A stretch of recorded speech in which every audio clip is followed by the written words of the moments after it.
திருச்சிற்றம்பலம்.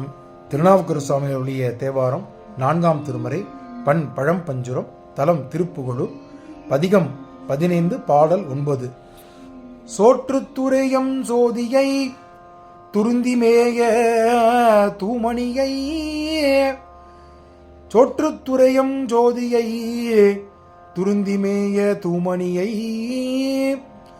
ஆற்றில் பழனத்து அம்மானை, ஆற்றில் பழனத்து அம்மானை, ஆளவாயம் அருமணியை, நீரில் மொழிந்த நிமிர்த்தின்கோல், நீரில் பொழிந்த நிமிர்த்தின்கோல், நெய்தானத்தியம் நிலாச்சுடரை, திருநெய்தானத்தியம் நிலாச்சுடரை, தோற்றல் கடலை அடல் ஏற்றை, தோளை குளிர் தொழிந்தேனே, தோளை குளிர் தொழுந்தேனே, தொழுதேனே, தோற்றக்கடல் கடலை அடல் ஏற்றை, தோளை குளிரத் தொழுந்தேனே.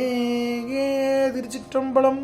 திருச்சிற்றம்பலம். இந்த 9ஆம் பாடல் விளக்கத்தை பார்த்து விடலாம். இந்த 9ஆம் பாடலில் ஒளிவீசும் மாலை சந்திரனை அணிந்து கொண்டு சோற்றுத்துறையில், திருச்சோற்றுத்துறை இதில் மேற்கோள் காட்டுகிறார். சோற்றுத்துறையில் இருக்கும் ஒளிவீசும் சந்திரனை மாலையாக எம்பெருமான் அணிந்திருக்கிறாராம். பூந்துருத்தி, திருப்பந்துருத்தில் வரையும் தூயமணியே அப்படின்னு சொல்றார்.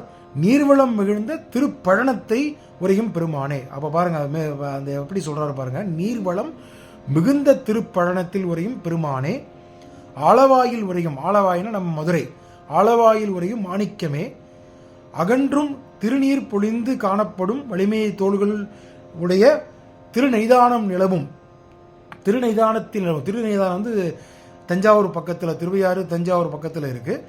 திருநெய்தானில் உலவும் நிலாச்சுடரே, அடியார்கள் பிறவிக்கடனை கடக்க உதவும் காலையே, அடியேன் உனது உடலும் உள்ளவும் மகிழ்ச்சியால் குளிரும் வண்ணம் நான் உன்னை தொழுதேனே அப்படின்னு சொல்லி இந்த பாடலில் மேற்கோள் காட்டுகிறார். பல தலங்களை மேற்கொள்ள, சோற்றுத்துறை, திருப்பந்துருத்தி, திருப்பழனம் அப்படிங்கிற ஆளவாய், மதுரை, அத்துணை திருத்தலங்களையும் நம்ம மேற்கோள் காட்டுகிறார் இந்த பாடலில். திருச்சிற்றம்பலம்.